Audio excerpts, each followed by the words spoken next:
Meus irmãos, a paz de nosso Senhor seja com todos. Os irmãos podem tomar assento. Nós vamos compartilhar uma porção da palavra de Deus hoje,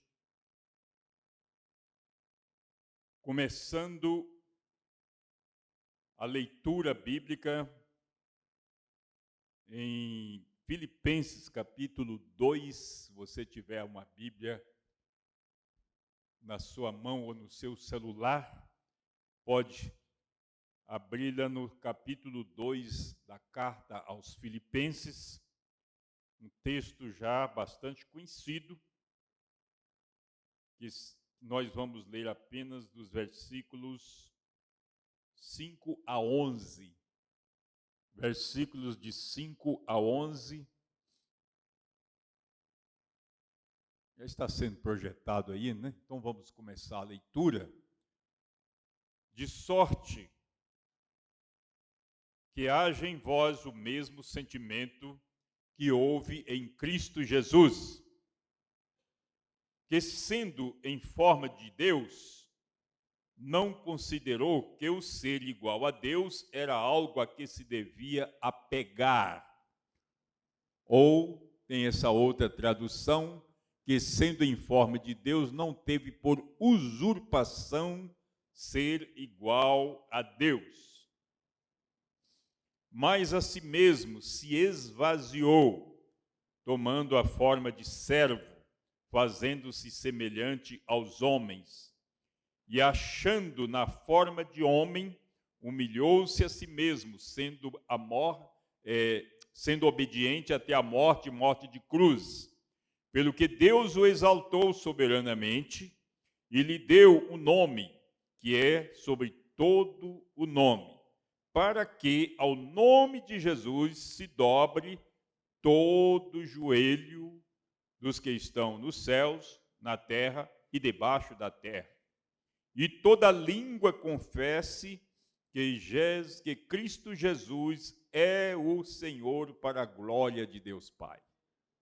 Glória a Deus. O que esse versículo, que este texto que nós lemos passa para a nossa meditação de hoje é o princípio da autoridade. Nós sabemos que a autoridade maior é Deus. E Jesus Cristo, ele esvaziou-se da glória de Deus, da glória que ele tinha junto ao Pai. Quando fala a palavra esvaziou-se aqui, nós entendemos que é o esvaziamento da glória. Justo porque lá na oração sacerdotal do capítulo 17 de João, Jesus pede ao Pai para glorificá-lo com aquela glória que ele tinha com ele antes que houvesse o mundo. Quer dizer, Jesus já reivindicando a sua glória. Só que ele diz lá naquela mesma oração sacerdotal que concluiu a obra para a qual foi enviado ao mundo. Então é como se dissesse: eu me esvaziei da glória, eu me tornei homem, estou para morrer e ressuscitar, cumprir toda a mensagem, todo o compromisso profético que eu assumi antes da fundação do mundo. Concluí a obra da redenção. E já estou reivindicando de volta a glória que eu tinha contigo. Irmãos, mas o que chama atenção aqui é algo que atinge eu e você pessoalmente, na nossa vida cotidiana, nos nossos relacionamentos pessoais, o relacionamento de marido com esposa, de pais com filhos, de chefe com subordinados, de governos com governados, e assim por diante, todo sistema de hierarquia tanto na esfera espiritual como na esfera natural.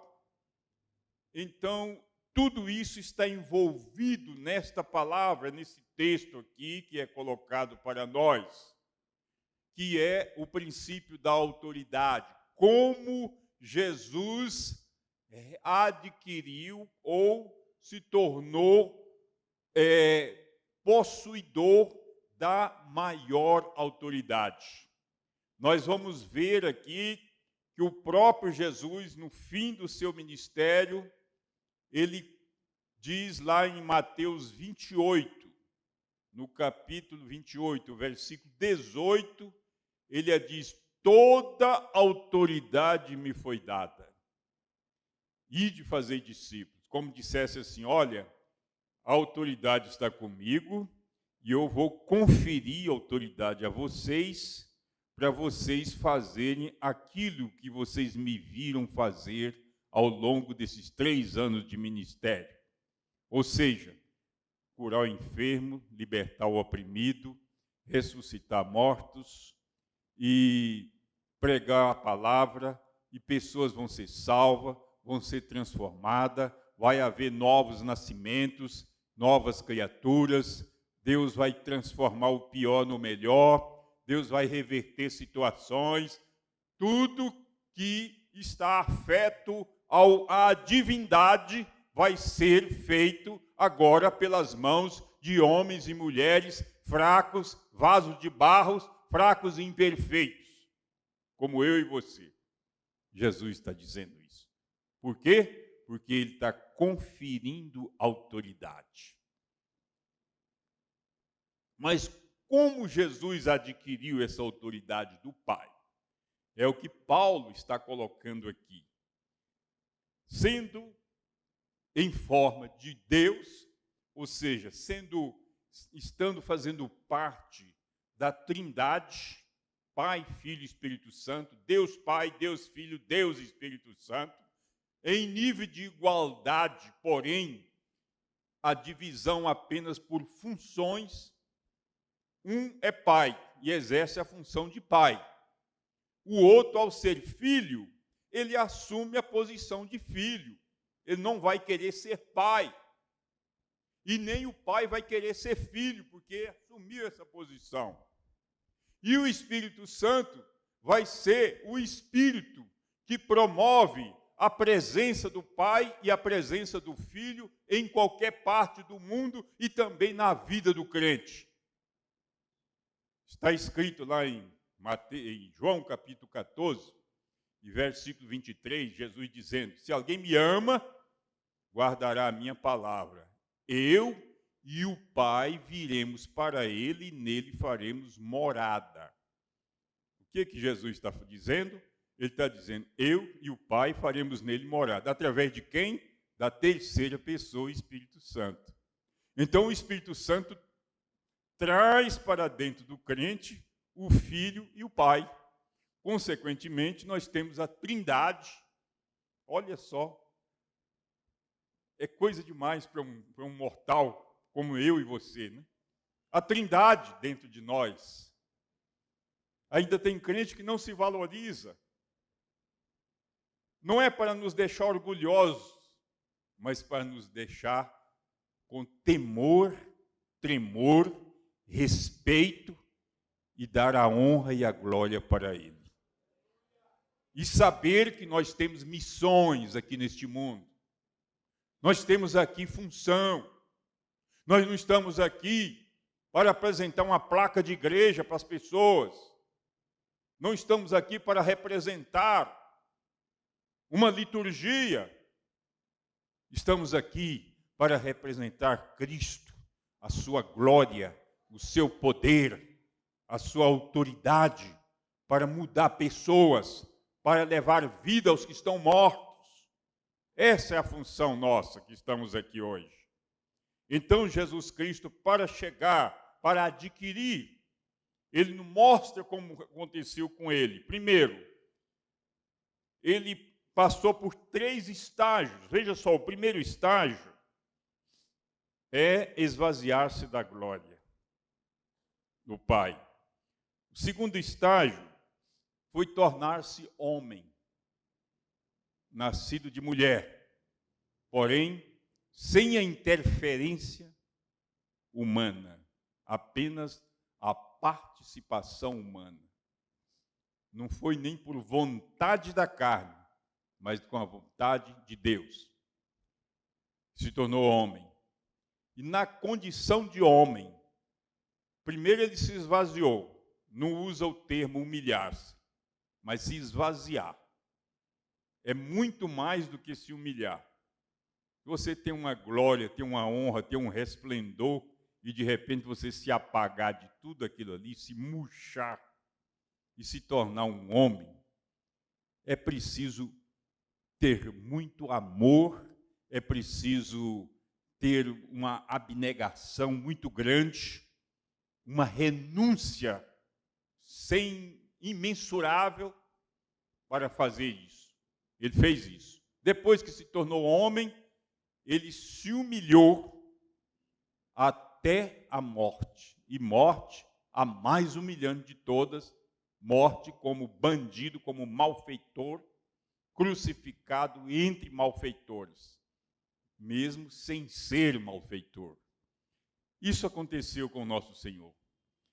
Mas depois de tudo isso, já na sepultura, de lá ele sai com vida, com glória, com resplendor, com toda a autoridade do Pai, a ponto de dizer: toda a autoridade me foi dada. Toda. Não ficou um resto, não. Não foi a metade, nem 99,9%. Toda a autoridade me foi dada nos céus e na terra. Então não sobrou lugar nenhum. Nenhum. Se tem nos céus e na terra, não sobra mais lugar nenhum onde a autoridade de Cristo Jesus não esteja. Mas por que ele recebeu essa autoridade toda? Porque ele se submeteu inteiramente à vontade do Pai. O que nós aprendemos com isso aí? Que se você se submeter à autoridade de Deus, que foi conferida a alguém, e esse alguém tem autoridade divina sobre você, reconhecida e legítima, então você também tem autoridade. A sua autoridade depende da submissão que você tem àquele a quem Deus conferiu autoridade sobre você. Toda a autoridade foi dada a Jesus. E Jesus tem autoridade sobre todos os seres. E aí o que Paulo fala aqui? Para que ao nome de Jesus, todo joelho se dobre, dos que estão nos céus, na terra e debaixo da terra. Irmão, quem é que está debaixo da terra, hein? Nós vamos ver na Bíblia algumas passagens que são referentes ao inferno, falando sobre as partes mais baixas da terra. Eu já andei dando umas pesquisadas dessas expressões para verificar, de fato, a que elas se referem. E observei que está convergindo para dizer que essas partes mais baixas da terra, ou debaixo da terra, é o inferno. É o inferno. Agora, tem alguém lá no inferno? Tem joelhos no inferno? Certamente tem muito. E a Bíblia está dizendo que os joelhos que estão debaixo da terra também vão se dobrar e reconhecer o senhorio de Jesus Cristo. E não é um reconhecimento implícito, mas é um reconhecimento expresso. É um reconhecimento que vai ser colocado em palavras, em confissões, confessar que Jesus Cristo é o Senhor para a glória de Deus Pai. Mas, irmãos, até aí nós vimos a autoridade de Jesus Cristo. Mas Deus, o Pai, que tem toda a autoridade, Ele conferiu também autoridade a outros seres, a Jesus Cristo sobre todos os seres. O autor, aquele autor, esqueci o nome dele todo, ele é dono de uma coleção de, parece, 12 volumes, comentário do Antigo e do Novo Testamento, Chaplin, não sei o que lá, Chaplin.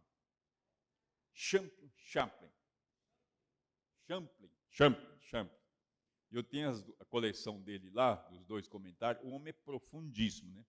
Então eu estava procurando saber dele, ver o que ele fala sobre esse esvaziamento, essa glória, esses joelhos se dobrando.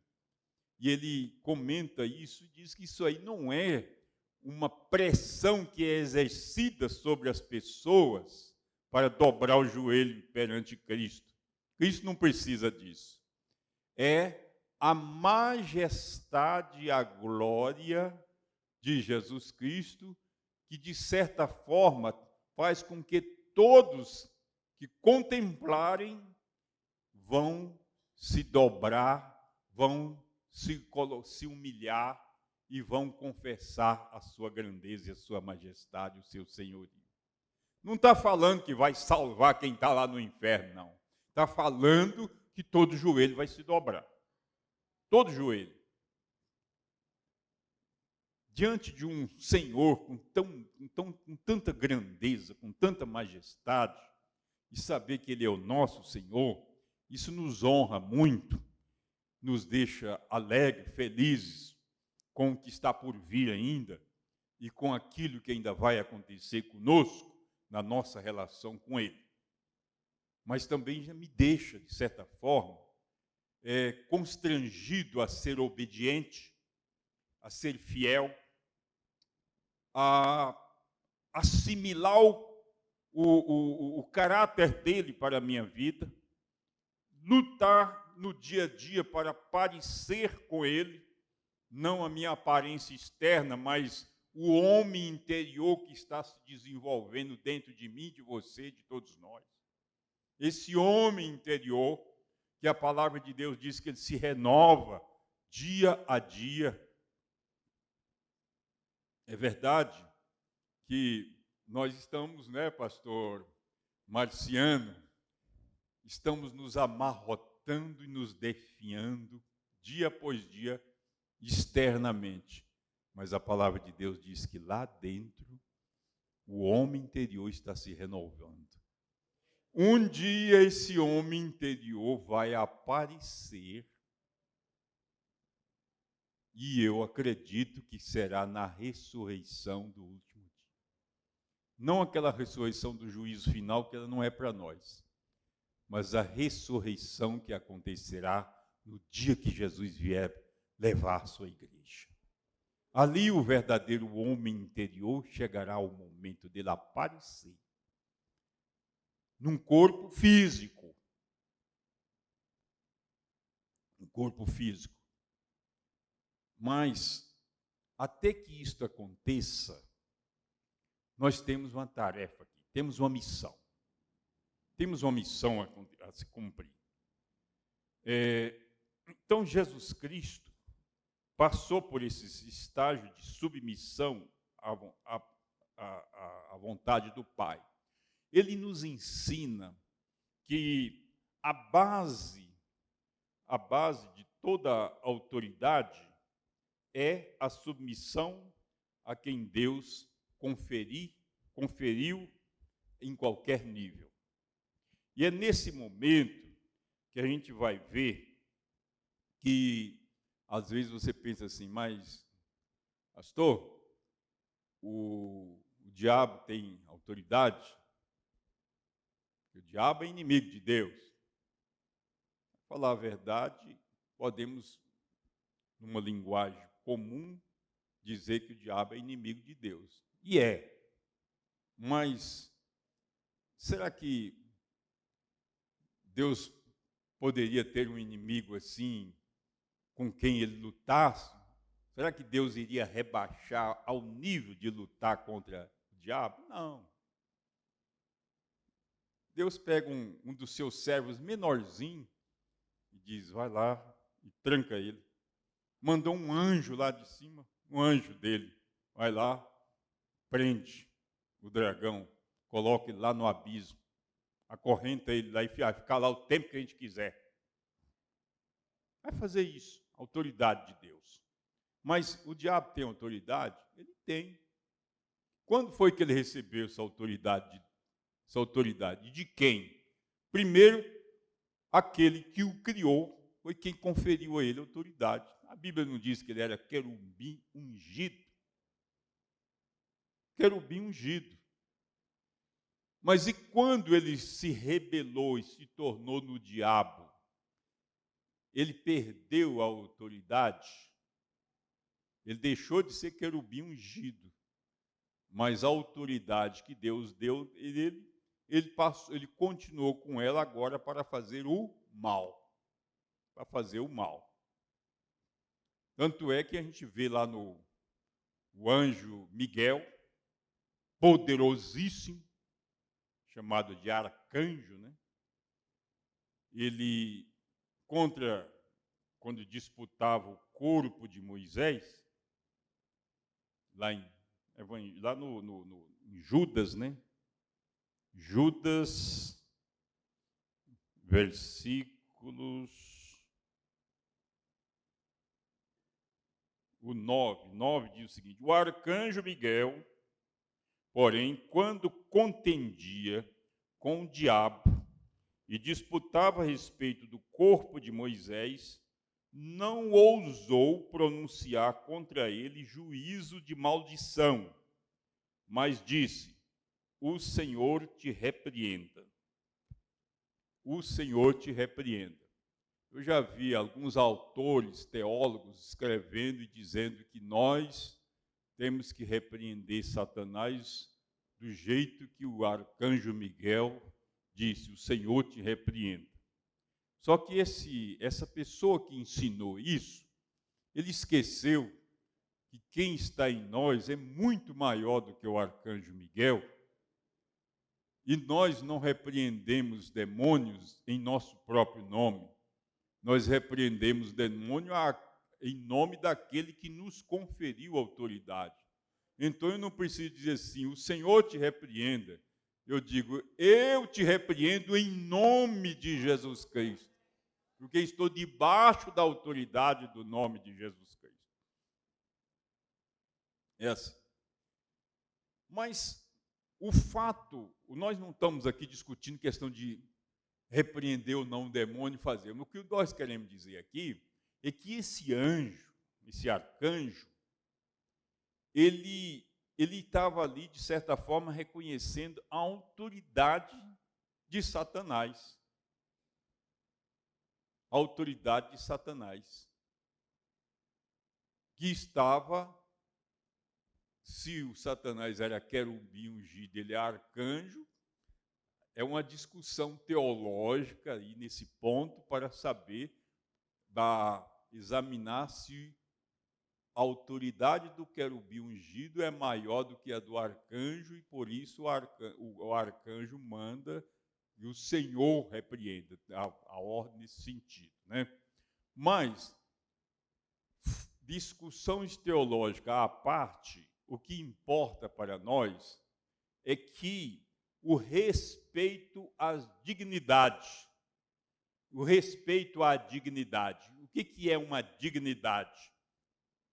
Existe dignidade, pessoas que estão numa posição de dignidade, mesmo sendo do mal, mesmo sendo maligna. E que por esta razão tem que ter digno de um certo respeito. Um certo respeito. Respeito não quer dizer que eu sou amigo do mau caráter. O respeito é por causa do cargo, da posição. Porque o que a Bíblia diz? Que toda autoridade vem de Deus. O apóstolo Paulo, ao escrever sobre isso, ele diz lá na carta aos Romanos, capítulo 13, versículo 1, que diz o seguinte: toda pessoa esteja sujeita às autoridades superiores, pois não há autoridade que não venha de Deus. As autoridades que há foram ordenadas por Deus. Interessante, né? Estava debaixo do Império Romano, imperador perseguidor de igreja, cheio de orgia, cheio de idolatria, pecador terrível, mas Paulo está dizendo que ele foi constituído por Deus. E ele está debaixo da autoridade de Deus. Ele faz o mal contra Deus, mas ele tem uma autoridade dada por Deus. Isso não significa que ele vai ser salvo, nem tampouco que vai deixar de responder diante de Deus pelos seus malfeitos, pelas suas injustiças, pelos seus pecados. Vai responder e muito. E o castigo vai ser muito mais severo por aquele que tinha autoridade e que deixou de fazer o que era correto para fazer o que é errado. Vai ser muito maior. Mas foi Deus que conferiu, ainda assim. Conferiu a ele essa autoridade. Né? Essa autoridade toda. Agora, o que se deve, o que Pedro ainda recomenda? O apóstolo Pedro diz: honra o rei. Honrar o rei. E se o rei for um perseguidor que está maltratando a igreja, que está mandando as pessoas, levando as pessoas para a cadeia, massacrando, matando, torturando, deve ser honrado? Mesmo assim, deve. Não podemos pronunciar palavras agressivas. Veja o que diz aqui o Judas a respeito dos falsos profetas, dos falsos apóstolos que andaram circulando pelo meio das igrejas, dizendo, ele diz assim: estes, referindo-se a esses falsos que andavam pelas igrejas, se passando por apóstolos, se passando por líderes, por pastores, e ensinando coisa errada, estes, porém, difamam tudo o que não entendem, e naquilo que compreendem de modo natural, como os animais irracionais, até nisso se corrompem. Né? Até nisso se corrompem.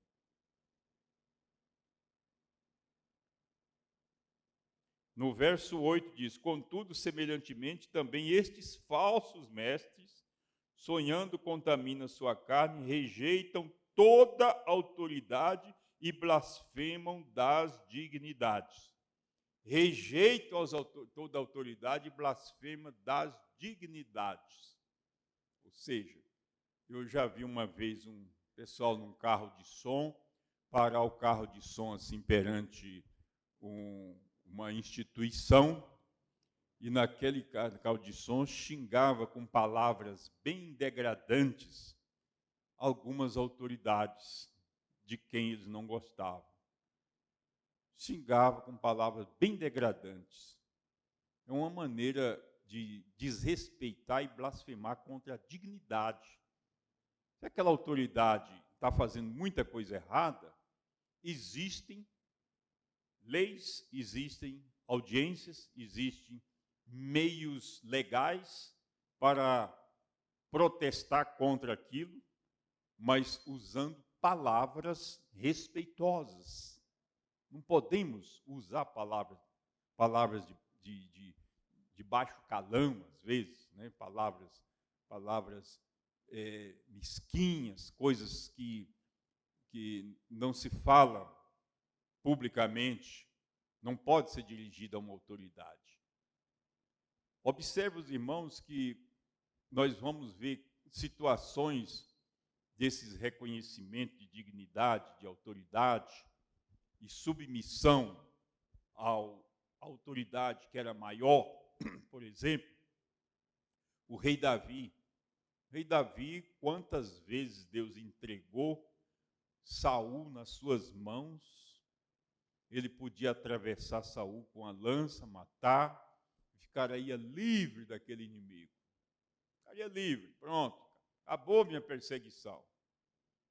Porque o único inimigo meu é ele. Mas Davi dizia, não. Diz a palavra de Deus que quando Davi pegou o manto de Saul e cortou um pedaço, que o coração dele bateu. Bateu forte, como dissesse assim, não toque nesse homem, porque esse homem é ungido. Esse homem está totalmente alienado da vontade de Deus. Esse homem está levando uma vida totalmente torta, errada. O Espírito de Deus já se afastou dele. Mas sobre ele ainda está o óleo da unção. O óleo da unção. Meus irmãos.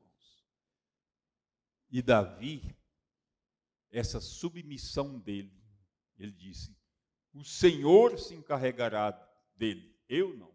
Minha mão não se estenda contra ele. Não vai se estender.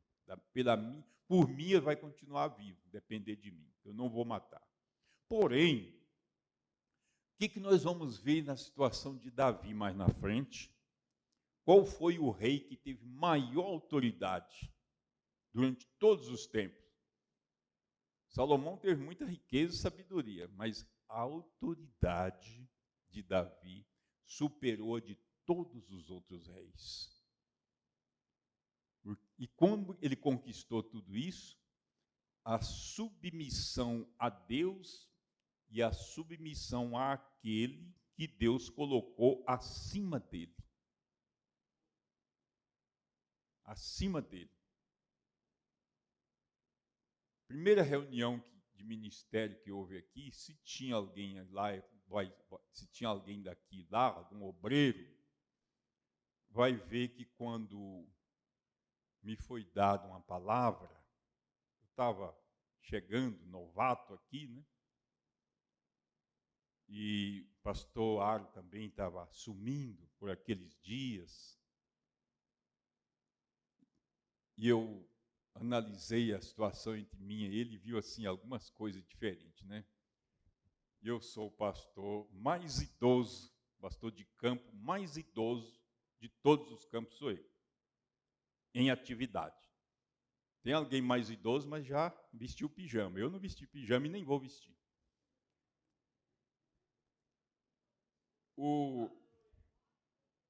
Enquanto eu sou o mais idoso, pastor de campo, o pastor Ário é o mais jovem pastor de campo. E Deus o colocou sobre mim, como meu pastor, como meu líder, meu chefe, uma autoridade maior.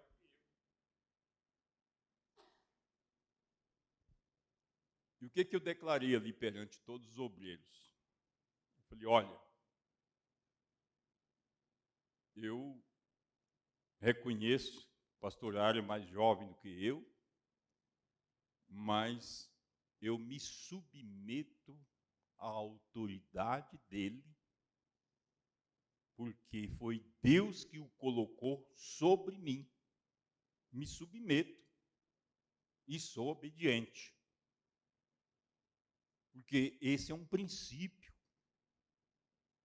Se eu quero ter autoridade de Deus, o meu primeiro passo é submeter-se à autoridade que Deus conferiu a alguém. Isto é válido em todas as hierarquias. Espirituais, benigna, espirituais, malignas, naturais. Homens e etc. A gente vai ver isso até nos animais, né? Quem é que tem coragem de enfrentar o leão? Quem é que tem coragem de enfrentar o chimpanzé que está chefiando aquele tanto, aquele harém de um harém de chimpanzés lá. Ninguém chega perto. Autoridade. Todo mundo tem medo. Mas o que eu quero dizer, irmãos, é que a autoridade produz ordem. A autoridade tem grande privilégio, a grande responsabilidade de pôr ordem no caos. Sem autoridade, o mundo todo se transforma em anarquia. Qualquer organização vira anarquia. Uma família que não tem uma autoridade é uma família anárquica, bagunçada. É uma família em que o filho chega assim, dá um tapa na cara do pai. E o pai fica, meu filho, não faz isso. A mãe, meu filho, leva um tapa na cara. Eu fui criado num regime que se isso acontecesse, meu pai estivesse conversando com alguém e eu chegasse, passasse na frente, podia esperar. Naquele momento não acontecia nada, mas depois eu ia ter que suportar o ardor de uma chibatada de cinturada nas costas, sabe? Não matava não, mas me deixava bem, aprendia de uma maneira mais rápida possível. Nunca mais repetia. Né? Mas hoje não. Por isso que o mundo todo, a terra toda, todas as nações, está caminhando para um tempo de anarquia. Há uma anarquia muito grande quando uma autoridade que tem domínio, que tem governo, tem sujeiras encobertas. Uma autoridade, por exemplo, que tem um mau testemunho, ele não tem moral. Isso produz anarquia. O valor da autoridade está também na sua conduta moral, no seu modo de agir, nas suas palavras, nas suas ações e nas suas omissões. Em tudo isso está a autoridade, o peso da sua autoridade.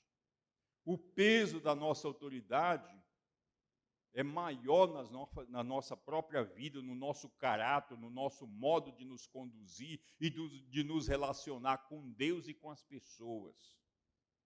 É o peso da nossa autoridade. E isto faz com que exista ordem. Ordem. Se não houver isso, existirá anarquia. E a anarquia significa destruição, sucumbência, acaba. Um pastor, por exemplo, ele não pode cometer um escândalo, metade da igreja, às vezes, debanda. É uma coisa terrível, né? Um dia desse, um camarada não crente estava conversando com outros ali e falando a respeito de pastores. Pastor, a linguagem é essa, todo pastor é ladrão. As pessoas, o pastor está comendo os dízimos das pessoas. É uma linguagem quase corrente, né? Se a gente fosse dar ouvido a isso, a gente entregava logo a carteirinha e ia cuidar, fazer outra coisa na vida. Mas não pode estar ouvindo isso. Em determinado momento, surge um lá e diz assim, o pastor lá do Bandeirante só anda de carrão novo lá, sabe? Aquele de cabeça branca lá, só anda de carrão novo, mudando de carro. Nem sempre mudando, não, porque eu uso um carro mais de 5, 6, 8 anos, né? Então, aí tinha um obreiro nosso que estava ali perto e escutou aquilo.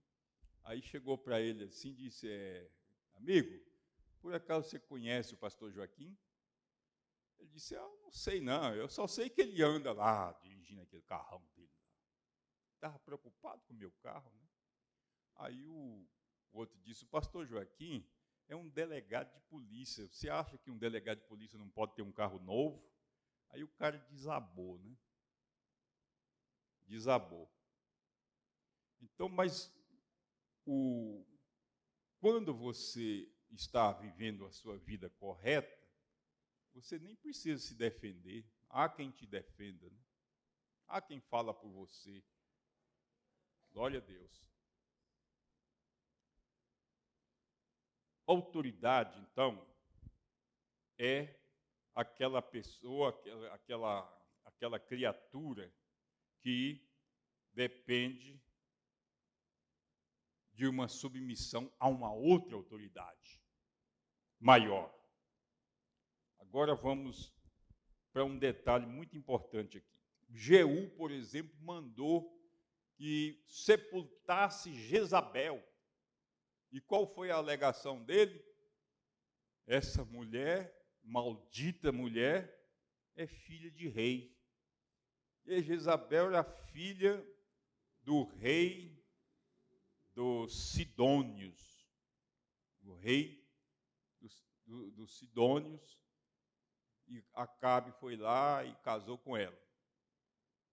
Trouxe todos os ídolos para Israel e bagunçou a nação, os reinos do norte, né? Mas Jeú mandou que jogasse ela lá de cima, ela caiu, e aí quando foram sepultar, a mulher só estava as palmas da mão, né? Os cachorros tinham dado em cima, comido ela toda. Nunca vi cachorro ter tanta fome quando foi dado naquele momento ali, porque era para cumprir uma profecia. Comeu a mulher toda. Coisa horrível, né? Que maneira terrível de morrer, né? Mas também o mal que ela andou fazendo para a nação. Né?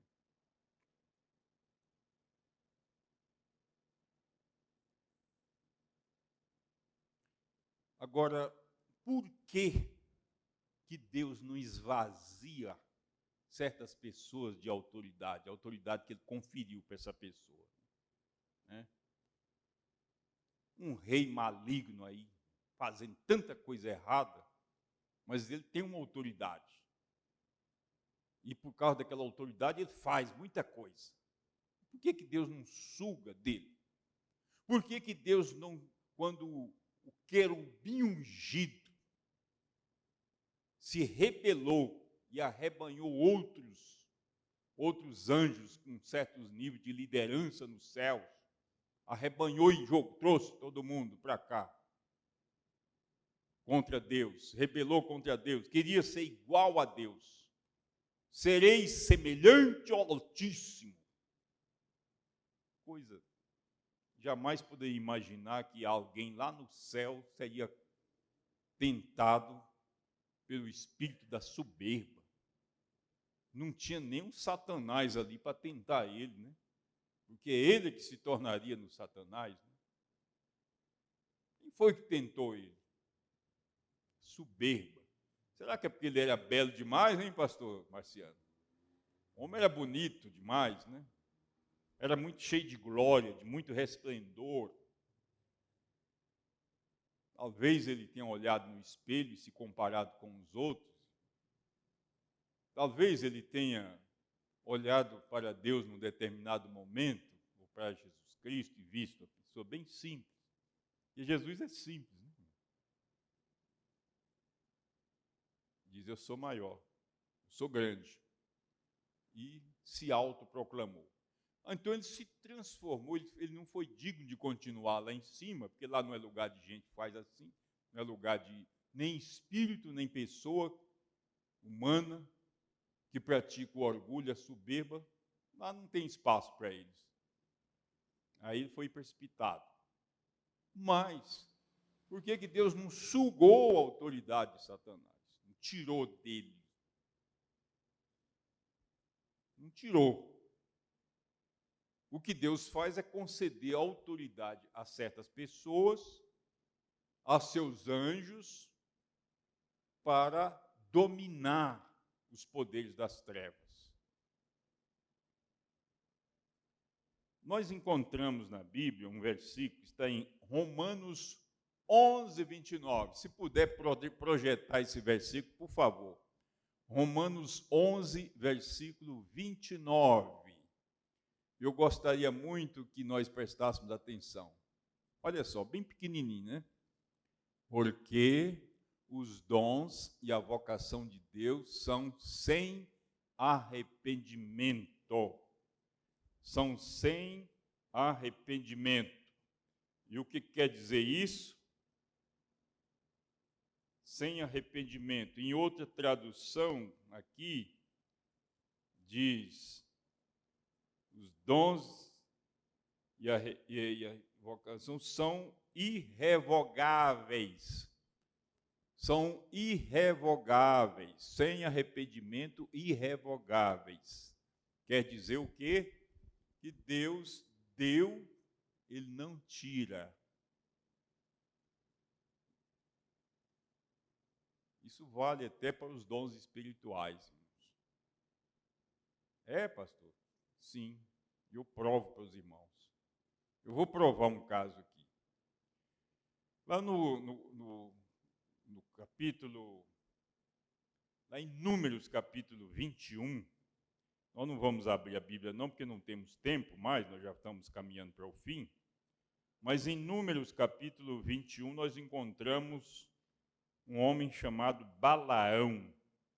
Balaão era profeta de Deus. Balaão falava com Deus. Deus vinha a Balaão e dava a ele mensagens. O Pedro chama ele de profeta. Pedro chama Balaão de profeta. Balaão, se ele amaldiçoasse, estava amaldiçoado, se ele abençoasse, estava abençoado. Porque sobre ele estava a autoridade divina, era um dom que Deus deu para ele. Ele tinha a percepção do mundo, da esfera espiritual. Tem gente que Deus concede um dom de perceber no mundo espiritual. Ele tem mais capacidade de ver o que acontece no mundo espiritual. Deus às vezes revela lapso de acontecimentos. Estou falando lapso porque não revela o acontecimento completo, mas dá as visões curtas, rápidas, de coisas que estão acontecendo no mundo espiritual. E essas pessoas têm essa sensibilidade que foi Deus que dá, que é um dom de Deus para ver no mundo espiritual. Olha, basta você ser um crente antigo, você vai ver tantos casos, tantos exemplos disso, de pessoas que têm sensibilidade no mundo espiritual. Não é o meu caso, que eu não tenho. Eu tive, ao longo de todo o meu ministério, eu tive algumas visões espirituais, mas tão raras, que é prova de que eu não tenho dom de percepção. Não foi o dom que Deus me concedeu, nem tampouco o ministério. Mas tem gente que tem esse ministério e que não tem o meu ministério, nem o seu, nem o dele, é esse aí. Se ele for tentar fazer o que eu faço, ele não vai conseguir. Assim como eu também não vou conseguir fazer o que ele faz. Mas essas pessoas têm sensibilidade para perceber as coisas no mundo espiritual. Tanto consegue ver algo da parte de Deus, como consegue ver algo da parte dos espíritos das trevas acontecendo. Tem uns que têm sensibilidade maior, outros um pouco menos. Tem aqueles que se consagram ao serviço do Senhor e a sua sensibilidade nessa área amplia. Ele passa a ter muita visão no mundo espiritual. E isso é um ministério no seio da igreja que Deus deu, faz parte dos 3 dons de revelação das Escrituras: palavra da sabedoria, palavra do conhecimento. E qual é o outro? Não é o dom de profecia. Discernimento de espírito. São 3 dons de revelação: o discernimento de espírito, a palavra da sabedoria, a palavra do conhecimento. A palavra do conhecimento tem também o nome, a tradução chamada palavra da ciência, para mostrar que não é o conhecimento, não é o acúmulo de conhecimento, mas a palavra, e também a palavra da ciência, não está falando da ciência, do aspecto científico, dos experimentos de laboratório, não. Está falando da ciência no sentido de estar ciente de coisas que já aconteceram ou estão acontecendo naquele momento. Esse é o dom da palavra do conhecimento. E tem o dom da palavra da sabedoria, que é muito parecido. Só que esse dom, ele mostra coisas que vão acontecer. A pessoa fica sabendo. Ele não está ciente, porque a ciência daquilo que está acontecendo já aconteceu. Agora, sabedoria é saber do que vai acontecer.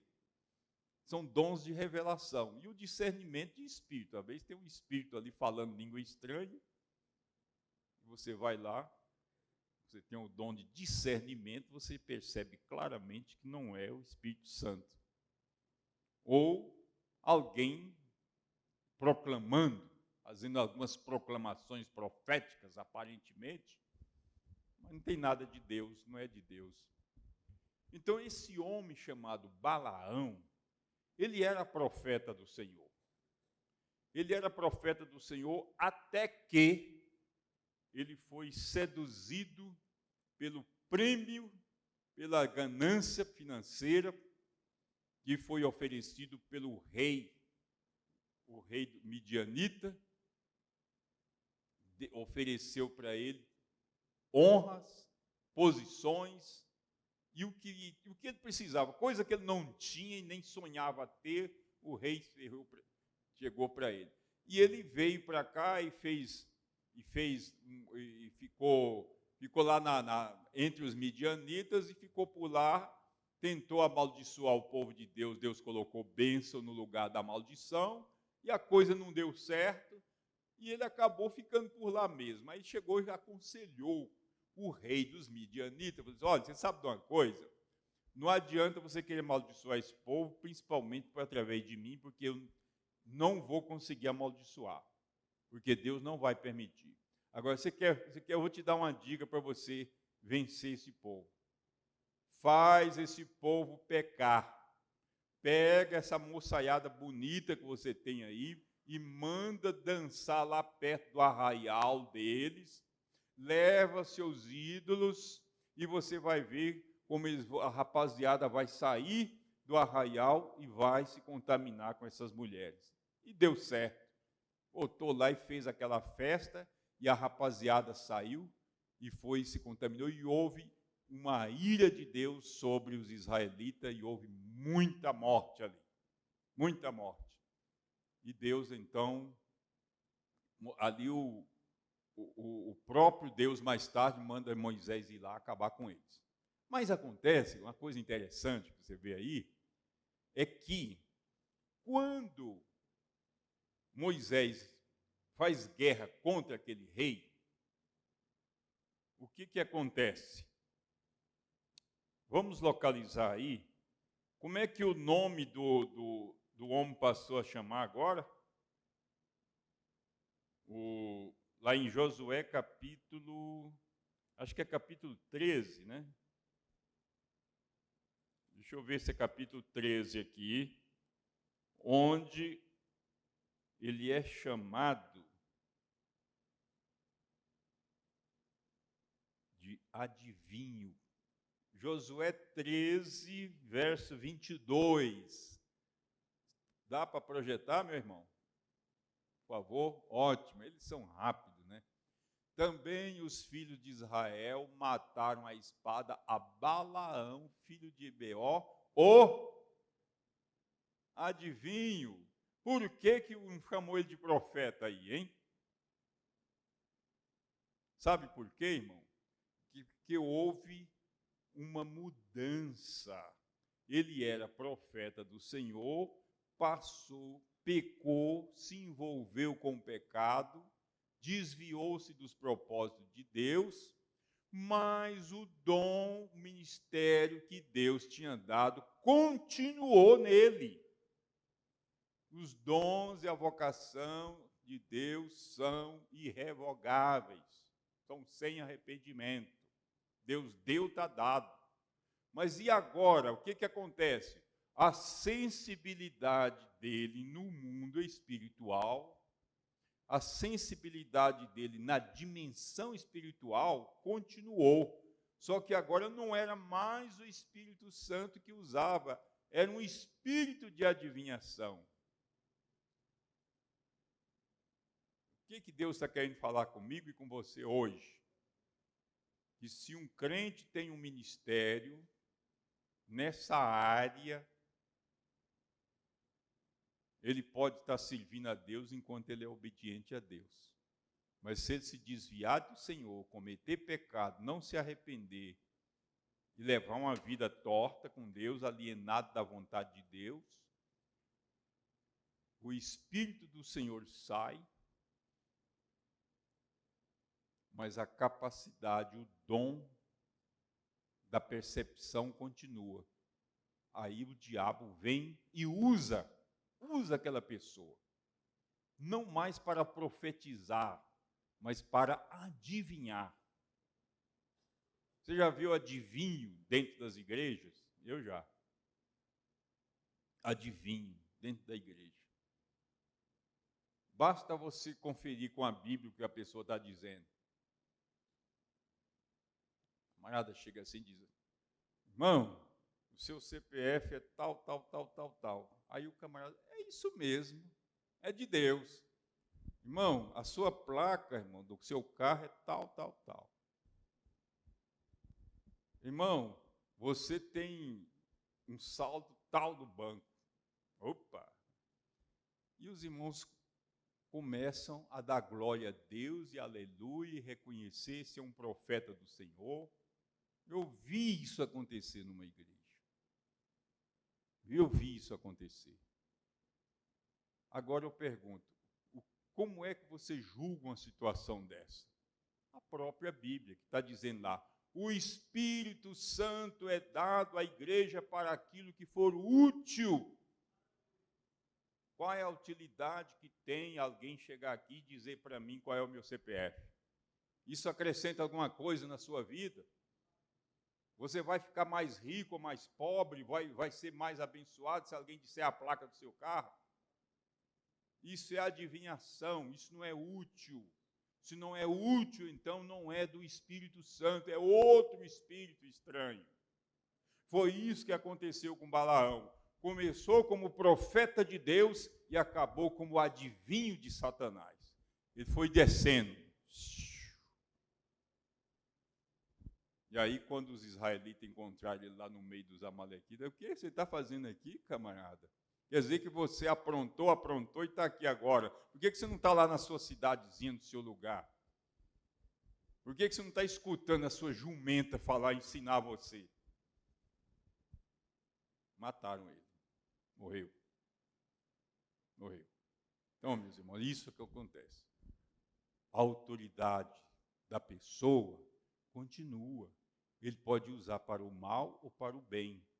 Se ele usar para o mal, ele vai fazer algum mal, mas Deus vai cobrar dele. O nível de tormento no lago de fogo e enxofre vai ser maior para uns do que para outros. O lago de fogo e de enxofre não é só para quem, não é para queimar e exterminar as pessoas, não. O lago de fogo e enxofre está dizendo lá, serão atormentados para sempre. E então vão para lá e cada um vai ter o seu nível de tormento lá. O tormento de uma pessoa que fez pouca coisa ruim na terra e o tormento de um Hitler que mandou matar 6 milhões de judeus, assassinar, ou de um Mao Tse Tung que mandou matar 65 milhões de chineses para poder tomar o poder, ou de um, sei lá, não vamos citar não, que são nomes demais. A lista é imensa. O nível de tormento no lago de fogo e enxofre vai ser maior de acordo com as obras. Por isso que a Bíblia está dizendo lá que o julgamento é um a um. Por que Deus não faz o julgamento coletivo, em massa, assim? Seria mais rápido? Não. Um a um. As obras de cada um vão recair sobre ele. As obras, ninguém vai distribuir suas obras ruins sobre a cabeça dos outros, mas sobre a sua própria cabeça. E o nível de tormento é proporcional ao tamanho das obras que cada um vai fazer. Por isso o julgamento é por obras e é individual. Glória a Deus por ser assim, né, meu? Glória a Deus por ser assim. Assim como também o nosso julgamento no tribunal de Cristo vai ser um a um, e o nosso galardão será também em função das nossas obras. A salvação é pela fé, mas o galardão é pelas obras, pelo que nós fazemos por ação ou por omissão. Né? Então é isso. Por isso, de uma maneira parecida com o julgamento da eternidade, vai ter o julgamento dos santos também. Né? Então, as coisas. E esse é um assunto que vai muito longe, não é o objeto da agora, mas o que nós estamos falando hoje é sobre a questão do nível de autoridade. Então, nós podemos resumir tudo da seguinte forma: se alguém exerce uma autoridade conferida por Deus sobre você, a sua autoridade depende da sua submissão. Porém, essa submissão deve ser no Senhor. Quando Paulo manda os filhos obedecerem o pai, ele diz: obedecer vossos pais no Senhor. Porque o fato de meu pai, o filho tem um pai não crente. Aí o pai fala assim: meu filho, vai roubar, porque eu estou precisando de uma grana aqui para comprar um cigarro aí, uma droga. Ou vai aí por os mercados aí, pega aí alguma coisa, igual fazia o Caio Chesma, né? E começou roubando as coisas e trazendo para casa, que estava passando fome, e os pais não procuraram saber de onde é que estava vindo aquilo. Só estava dizendo: é bem-vindo. É bem-vindo o arroz, o feijão, o macarrão que você está trazendo. Não queria saber. E assim o filho cresceu e acabou se tornando um dos maiores bandidos da sua época e condenado à morte, né? Morte de cadeira elétrica. Pois é. Então, nós, como servos do Senhor, aprendemos isso. Obedecer os pais no Senhor, obedecer às autoridades no Senhor. De repente, uma autoridade manda você fazer uma coisa que é contrária à palavra de Deus. Você não vai obedecer, né? Mas se ele manda fazer alguma coisa que é legítima, aí você tem que obedecer, porque se você desobedece àquela autoridade numa ordem legítima, você está desobedecendo a Deus que constituiu aquela autoridade. Isso acontece muito. Tem crente, irmão, que chega na sua chefia, o seu chefe, fica falando mal do chefe, fazendo corpo mole para fazer o seu serviço, fica criando caos, falando, desobedecendo. Crente não pode fazer essas coisas. Meu Deus do céu, como é que pode um crente dizer que é crente no Senhor Jesus Cristo e ficar faltando ao serviço sem necessidade, arranjando atestado de médico falso, para provar, dizer que está doente, para poder não ir, saindo mais cedo, chegando mais tarde, fazendo o serviço mal feito? Isso não é coisa para crente. Crente é para ser exemplo lá fora, muito mais do que é aqui dentro da casa. Fazer o seu serviço bem feito, fazer tudo, sabe, pensando sempre que você está honrando a Jesus Cristo. Você está fazendo a obra de Deus quando está fazendo o seu serviço bem feito, embora a pessoa que não mereça, mas você está agradando a Deus e não a ela, certo? Assim funciona o princípio geral da autoridade. Vamos ficar em pé. Vamos agradecer ao nosso Deus. Ixi, avancei na hora, né? Glória a Deus. Querido Deus, bondoso Pai Celestial, com ações de graça nós colocamos-nos diante de Ti, Pai, nesta hora, para Te louvar, para Te adorar e dizer ao Senhor que nós Te amamos e convocamos, invocamos o Teu nome sobre as nossas vidas. Eu invoco o Teu nome sobre a vida de todos os Teus servos e Tuas servas, sobre as suas famílias, ó Pai. Dê graça, sabedoria a cada família para que exerça a autoridade legítima que o Senhor lhe tem conferido para pôr ordem no caos e ter uma família íntegra, fiel, ó Deus, que esteja inclinada à obediência e aos princípios e valores que o Senhor fixou para as nossas vidas. Ó Deus, Pai, abençoa cada um, leva cada um para os seus lares, na tua paz, na tua segurança. É o que nós te pedimos e te somos gratos por tudo em nome de Jesus.